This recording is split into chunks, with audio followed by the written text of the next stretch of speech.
काफ़ी समय से अपने चैनल पे एक कमेंट था कि मुझे स्मॉल कैप म्यूचुअल फंड के बारे में जानना है और दो एक्सिस बैंक और निपन म्यूचुअल फंड को कंपेरिजन करके बताओ कि कौन सा अच्छा है। आज हम दोनों को स्मॉल कैप यानी निपॉन इंडिया का स्मॉल कैप लेके और एक्सिस बैंक के स्मॉल कैप को लेके बात करने वाले हैं। आपने अभी तक हमारे चैनल को सब्सक्राइब नहीं किया तो सब्सक्राइब कर लें, क्योंकि आपको मालूम है हमारा मिशन है इंडिया को फाइनेंशियल एबिलिटी बनाना, तो आप हमारे उस मिशन में जुड़ के हमारा साथ दे सकते हैं। आइए चलते हैं।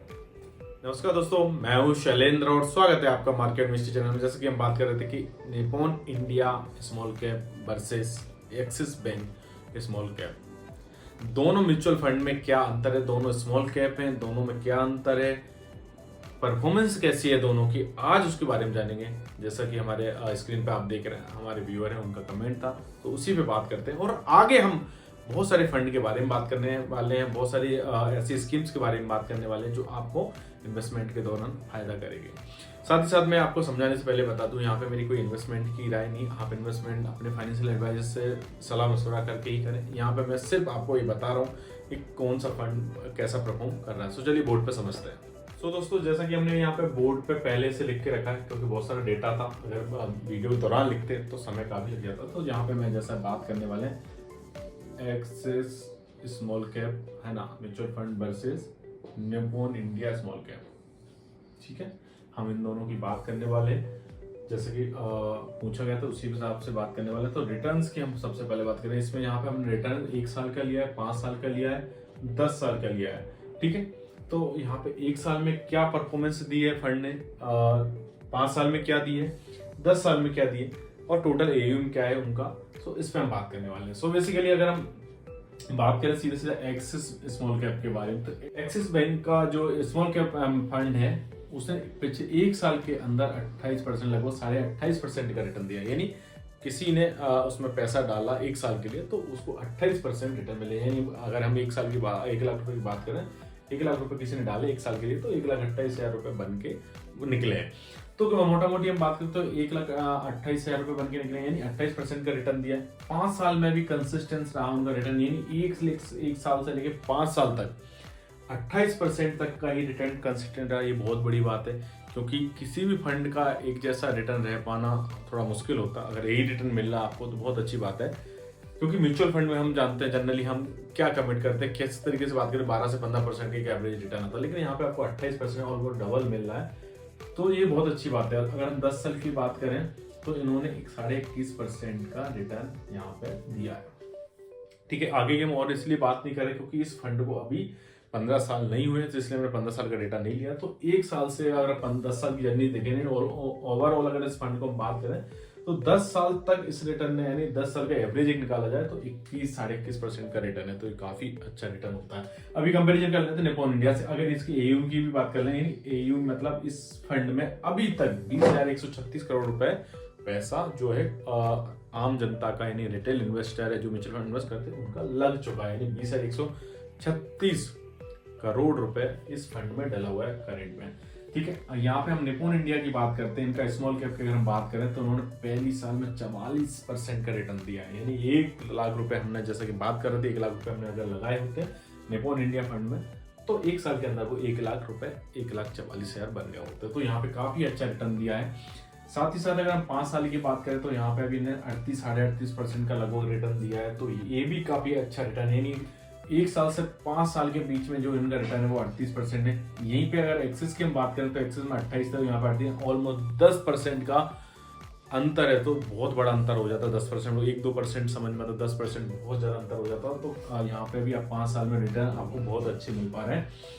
साथ ही साथ 10 साल की हम बात करें तो 10 साल का इनका टोटल रिटर्न रहा है, कभी 25-26% का रहा है। तो यहाँ पे एक्सिस का कितना था, 21% था, यहाँ पे 25-25.5% है निपॉन इंडिया। तो ऑलमोस्ट 4 से 5% की ग्रोथ 10 साल में भी एक्स्ट्रा मिली है एक्सिस के कंपैरिजन में। यहाँ पे एयूएम की हम अगर बात करें, यानी अभी तक टोटल पैसा इस फंड में कितना लग चुका है, तो 50,422 करोड़ रुपए। यानी आम जनता, रिटेलर जो एसआईपी में इन्वेस्ट करते हैं, उन सब का पैसा मिला के लमसम इन्वेस्टमेंट जिस तरीके से भी टोटल पैसा इसमें 50,000 करोड़ है। एयूएम यहाँ पे एक्सिस बैंक का 20,000 करोड़ का, वही कंपेरिजन में 50,000 करोड़ का है निपॉन इंडिया का, यानी ऑलमोस्ट 30,000 करोड़ रुपए ज्यादा लगा हुआ है निप्पॉन इंडिया में।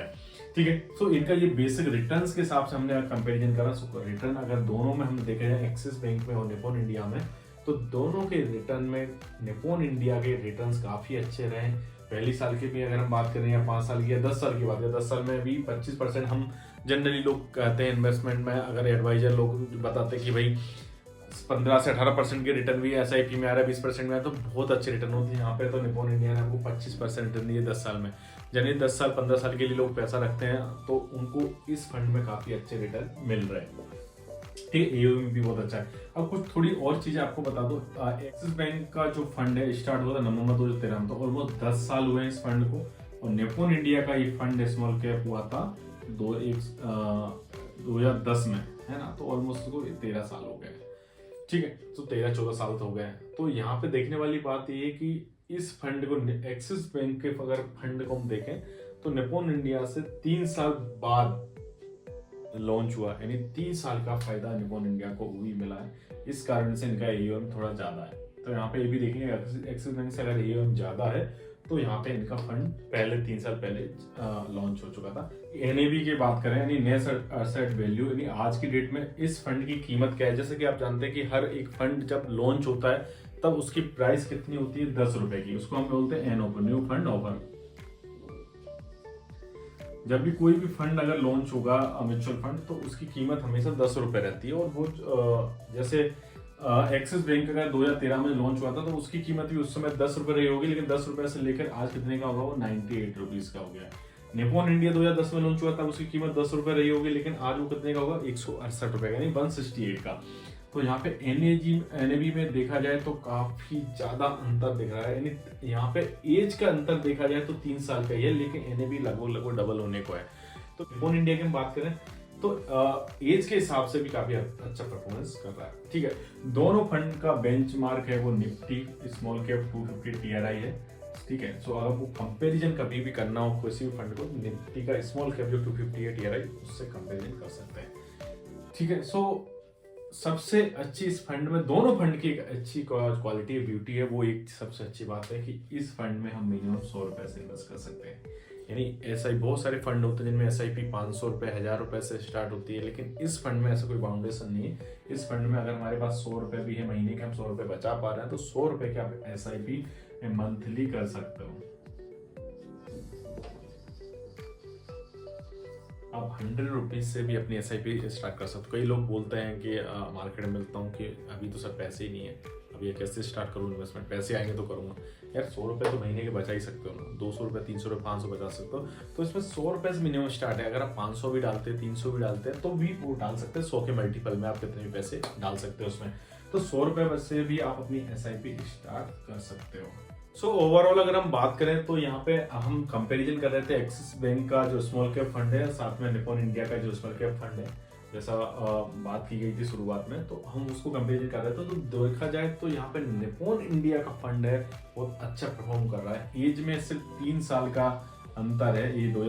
ये इसको 10 साल हुए हैं एक्सिस बैंक को, और इसको 13 साल हो गए निप्पॉन इंडिया को। लेकिन यहाँ पे NAV भी बहुत ज्यादा हो चुकी है, 168 रुपए की NAV हो चुकी है, और इनकी 98 रुपीज की है एक्सिस की। लेकिन साथ ही साथ यहाँ पे हम AUM में भी बहुत सारा अंतर देख पा रहे हैं। सो ओवरऑल अगर परफॉर्मेंस के हिसाब से देखें तो निप्पॉन इंडिया बेटर परफॉर्म कर रहा है एक्सिस बैंक के स्मॉल कैप के हिसाब से।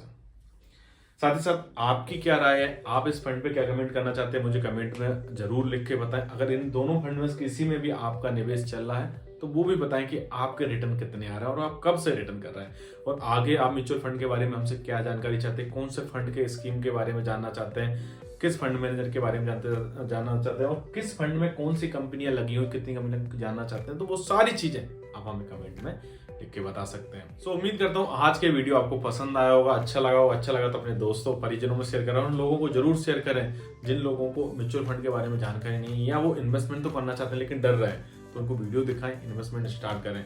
इन्वेस्टमेंट और फाइनेंस की जानकारी के लिए हमारे चैनल को सब्सक्राइब करें। मिलते हैं नेक्स्ट वीडियो में। नमस्कार।